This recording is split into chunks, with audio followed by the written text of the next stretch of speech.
L'origine des femmes en noir, ce sont quelques femmes israéliennes qui se sont réunies au moment de la première intifada, donc fin 87, début 88, pour manifester le fait qu'elles refusaient l'occupation par leur État des territoires palestiniens.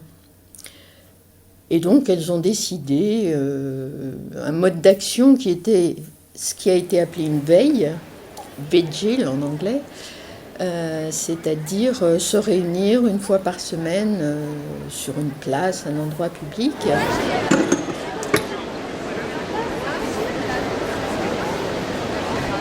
Alors je suis arrivée par une camarade de la Duchère qui en faisait partie et qui m'a dit « Tu devrais aller rencontrer les femmes en noir parce que ça vaut la peine, quoi. C'est un mouvement qui vaut la peine. » Elles se sont inspirées d'un mode d'action qui était connu depuis un certain temps, à savoir les folles de la place de Mai en Argentine. C'est un mouvement, on peut dire, pacifiste, qui a un niveau international. Elles ont pris conscience de l'importance de créer un mouvement de femmes. Pourquoi de femmes ? Parce que les organisations mixtes ne leur plaisaient pas complètement. Elles avaient envie d'affirmer, avec leur façon d'être, cette protestation contre la colonisation israélienne. C'est vraiment, je crois, en 2014 que je suis rentrée et j'ai dit non. Là, je m'engage à aller tous les vendredis. C'est le minimum que je peux faire. C'est aller tous les vendredis en silence sur ces marches de l'hôtel de ville. Pendant les guerres des 6 jours, je souhaitais la victoire d'Israël. J'étais encore et je suis toujours très marqué par ce que fut l'histoire des Juifs.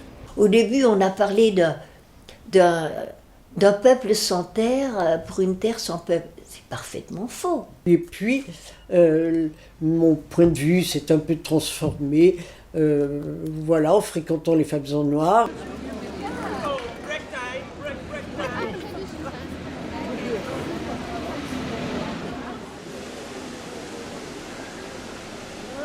Les gens sont chassés de leur terre. Ça, c'est une première injustice notoire. Ensuite, ils n'ont quand même pas tellement la voix au chapitre. Ils sont confinés dans des territoires qui se réduisent de plus en plus. Par exemple, on va jusqu'à détruire leurs écoles, on va jusqu'à détruire les organisations qu'ils font par rapport à l'agriculture ou par rapport à des constructions, etc. Les oiseaux migrateurs, qu'est-ce qu'ils sont chanceux! Ils sont les seuls à sortir de Palestine et à y entrer sans demander la permission israélienne. Ah, si j'étais un oiseau! Je voudrais dire que notre résistance est une résistance pour avoir notre droit à la vie, le droit de nos enfants à un avenir meilleur. Nous ne combattons pas le judaïsme comme religion, ni l'israélien comme un israélien.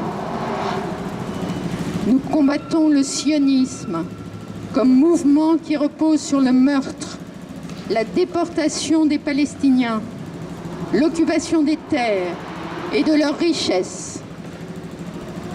Franchement, je suis très très émue de vous voir, vous, je vais pas dire des femmes blanches, dire des femmes blanches, mais franchement, nous, on est de confession musulmane. Et moi, ça m'a touché énormément que des femmes comme vous soutiennent la Palestine. Je vais pleurer. Israël est en train de faire exactement la même chose. Créer un mur pour entourer une bande de terre, c'est faire une extrême référence à la guerre froide. Avec le mur de Berlin. Je suis quelqu'un de 24 ans, je ne comprends même pas l'époque dans laquelle on vit. Quand on voit qu'Israël a les appuis des États-Unis et que justement, vu qu'il y a l'appui des États-Unis, on ne peut rien faire. Ils font tellement en sorte qu'on pleure sur leur sort, qu'on en oublie le reste de l'humanité alors que c'est des choses qui se passent depuis la nuit des temps.